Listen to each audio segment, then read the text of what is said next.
तो चलिए आज हम इस बुक के कुछ प्रश्नों को देखेंगे और पहले क्वेश्चन हम लोग देखते हैं। पहला क्वेश्चन कह रहा है कि 1/2, 2/5 और 4/7 और 6/17 का लॉस क्या हो। तो देखिए भिन्न का लॉस जो होता है, भिन्न का लॉस बराबर क्या होता है, तो अंश का लॉस, अंश का लॉस बटे हर का औसत, अंश का लॉस बटे हर का औसत। जब भी भिन्न का जो है कि लॉसन निकालने के लिए कहें, भिन्न का लॉसन निकालने के लिए कहें तो क्या करेंगे, अंश का लॉसन लेते हैं और हर का क्या लेते हैं, औसत लेते हैं। अब यहाँ से ध्यान देंगे तो देखेंगे 1, 2, 4, 6 का लॉस कितना हो जाएगा, तो 12। सिंपल है, सिंपल सा, इसको निकालने की जरूरत नहीं है, सीधा दिख रहा है कि 12 ही वो संख्या है जो इस सबसे जो है कट जाएगा। अब नीचे हर का औसत देखेंगे, 2, 5, 17, 7 और 17 का चूंकि औसत क्या होगा, तो ये सभी एक दूसरे को नहीं काटेंगे। तो जब सब एक दूसरे को नहीं काट पाएगा तो कौन काटेगा, सबको एक काटेगा, एक सबको काट देगा। तो फाइनली आंसर क्या हो जाएगा हमारा, 12 आंसर हो जाएगा हमारा। ठीक है, इतने का लॉस हमारा कितना हो जाएगा, तो 12 हो जाएगा। ठीक है, अब चलते हैं अगला क्वेश्चन बढ़ते हैं। ये क्वेश्चन छोटा था, अब थोड़ा सा हार्ड क्वेश्चन हम लोग देखते हैं। अब देखिए कह रहा है कि एक छात्रावास में 60 पुरुषों के लिए 35 दिन रुकने की व्यवस्था थी। 10 दिन बाद छात्रावास में 15 पुरुष और आ जाते हैं, तो उसी दर पर उपभोग करने के लिए बच्चा जो है कि शेष व्यवस्था कितने दिन तक उपयोग की जा सकती है। अच्छा देखिए, ऐसा क्वेश्चन को थोड़ा सा आपको समझना पड़ता है, कोशिश करते हैं हम समझाने की। देखिए कह रहा है कि 60 लोगों को, 60 पुरुष थे ना, 60 पुरुष थे जिनके लिए खाना कितने दिनों का था, 35 दिन का था। बारीकी से समझिएगा, उसके बाद आपको कोई कभी भी क्वेश्चन ऐसा नहीं फंसेगा। ऐसा क्वेश्चन बहुत बार हमने देखा है, हम सेट अक्सर लगाते रहते हैं, सेट में भी मिलता है और प्रीवियस जो क्वेश्चन है उसमें भी इस तरीके के क्वेश्चन बहुत जगह भरमार पड़े हुए हैं। तो देखिए 60 पुरुषों के लिए खाना 35 दिन का था। अब कह रहे कि 10 दिन बाद 15 लोग और आ जाते हैं, यहाँ पे 15 आदमी और आ जाएगा, तो टोटल लोग कितने हो जाएंगे, तो अब हो जाएंगे 75 आदमी।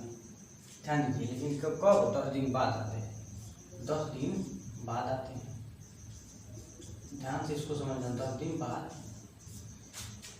60 लोगों के लिए मान लो 35 दिन का खाना हमारे यहाँ है, लेकिन 10 दिन बाद 15 लोग और आ जाएंगे, तो अब जो बचा हुआ खाना है वो कितने दिन तक चल सकता है। ये क्वेश्चन का मतलब यही है।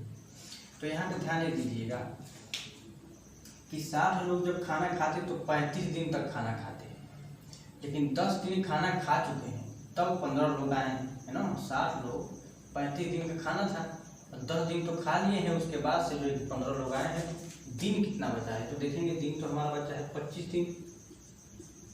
25 दिन का खाना हमें बचा है 60 लोग के लिए। अब देखिए 25 दिन का खाना ना, 60 लोग मिलके 25 दिन में जो खाना खाएंगे, अब वही खाना 75 लोग मिलके खाएंगे तो कितना दिन चलेगा, क्योंकि अगर 60 लोग खाते तो 25 दिन चलता है। बात को समझना, 60 लोग जब खाना खाते तो 25 दिन चलता है, क्योंकि बाकी तो 25 दिन और बचा है ना। तो 60 लोग जब खाते तो 25 दिन चलता है, लेकिन 75 लोग यही खाना खाएंगे तो कितने दिन चलेगा। तो ध्यान देना, MDH फॉर्मूला आप लोगों ने पढ़ा होगा, है ना। कहता है कि मानते हैं कि 60 लोगों का खाना 25 दिन का जो है वही जो है कि 75 लोग खाएंगे। यहाँ से देखो, 60 लोग जो खाना 25 दिन में खाएंगे, वही खाना जब 75 लोगों को खाना होगा तो कितने दिन चलेगा, हम मान लेंगे x, दोनों बराबर हो जाएगा, m × t बराबर m × t हमारा जो है कि फॉर्मूला है। फिर से एक बार इसको समझो, क्योंकि ये क्वेश्चन जो है कि बार बार पूछा जाता है। क्या है कि 60 लोग थे, 35 दिन का खाना था, क्योंकि सवाल तो आपका लग गया। 60 लोग थे, 35 दिन का खाना था, 10 दिन बाद 15 लोग और आ गए। तो ध्यान देना कि 60 लोग 10 दिन तो खाना खा चुके हैं, तो दिन अब कितना बचा, 35 दिन का खाना बचा है, कितने लोग के लिए, तो 60 लोग के लिए। तो बच्चा ध्यान देना कि जो खाना 60 लोग मिलकर 25 दिन में खाएंगे, उसी खाना को अगर 75 लोग खाएं तो कितने दिन चलेगा। जो खाना 60 लोग मिलकर 25 दिन में खाएंगे, वही खाना अगर 75 लोग खाएं तो कितने दिन चलेगा। ये हमारा फॉर्मूला है, m × t बराबर m × t। अब यहाँ से भाग देके हमारा आंसर निकाल देंगे।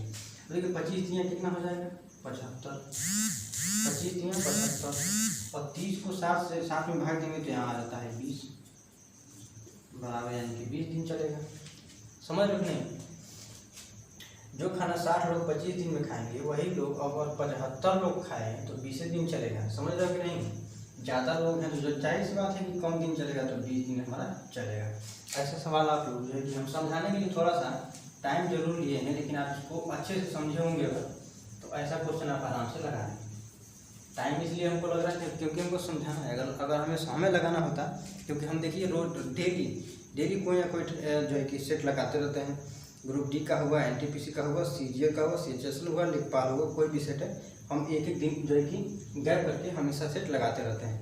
वहाँ से क्वेश्चन का लेवल भी पता चलता है और प्रीवियस ईयर का क्वेश्चन जो है लगाने से क्या होता है कि नॉलेज भी बढ़ता रहता है। तो आप प्रीवियस ईयर लगाते रहिए। अब देखिए एक क्वेश्चन और है, कह रहा है क्योंकि रिकरिंग का सवाल है, हम लिख देते हैं यहाँ पे।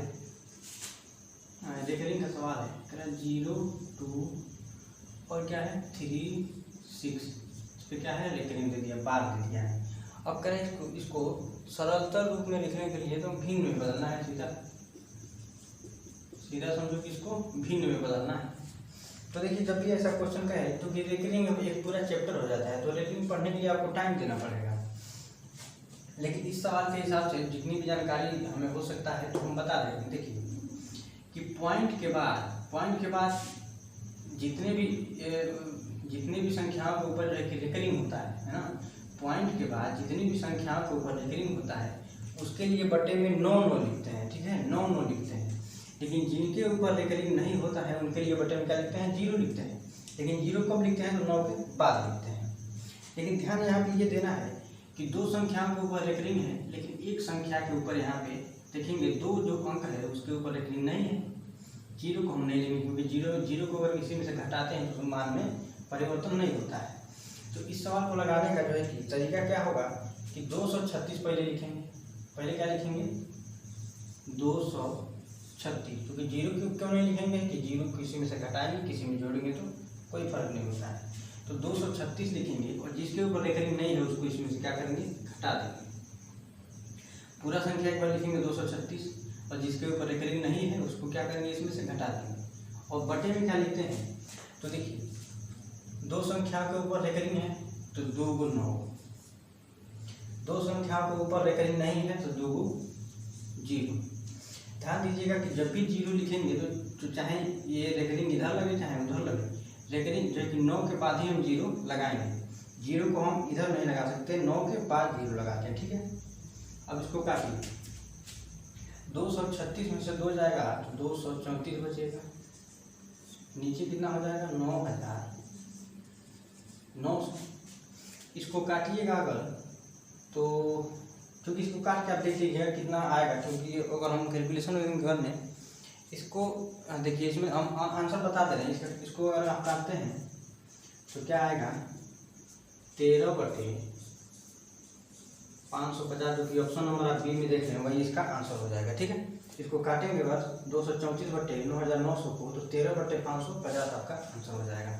ऑप्शन नंबर बी हमारा आंसर हो जाएगा। चलिए आगे क्वेश्चन देखते हैं हम लोग। आगे देखिए क्वेश्चन है, आप लोग पढ़िए। ओहो भाई साहब, कह रहा है कि पाइप ए एक भरी हुई टंकी को 5.6 घंटों में खाली कर सकता है, जबकि पाइप बी उसी खाली टंकी को 7 घंटे में भर सकता है।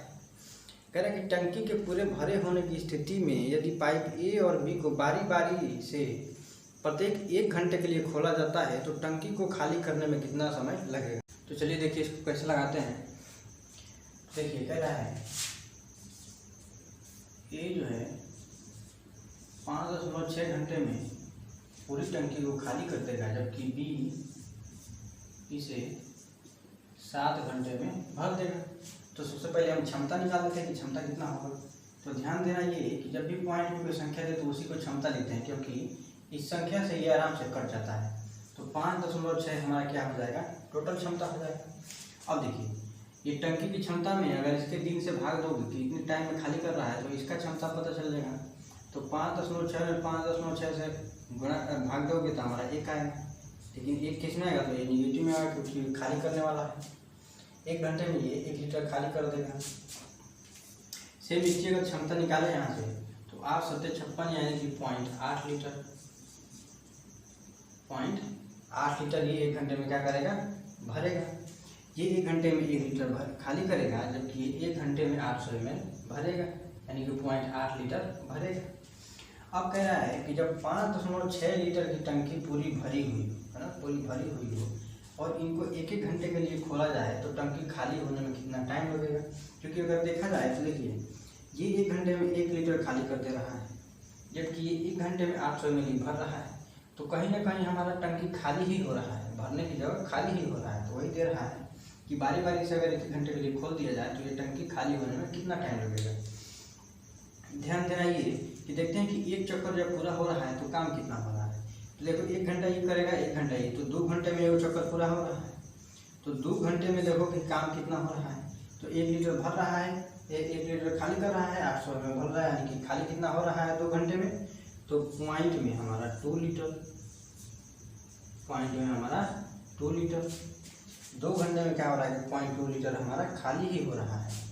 तो जब 2 घंटे में 0.2 लीटर खाली हो रहा है तो 1 घंटे में 0.1 लीटर खाली होगा। 1 घंटे में क्या होगा, 0.1 लीटर खाली होगा।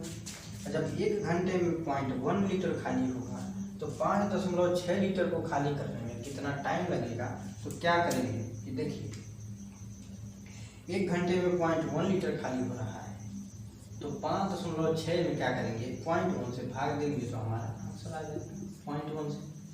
अब चूंकि ये नीचे क्या है 0.1, अगर यहाँ से यहाँ पे 10 का गुणा करते हैं तो ये पॉइंट यहाँ आ जाएगा, नीचे 1 हो जाएगा। तो देखिए 10 से ऊपर भी गुणा करना पड़ेगा, तो 10 से क्या करेंगे, नीचे भी गुणा करना पड़ेगा। क्योंकि अगर ऊपर नीचे गुणा करेंगे तो मान में कोई अंतर नहीं होता है।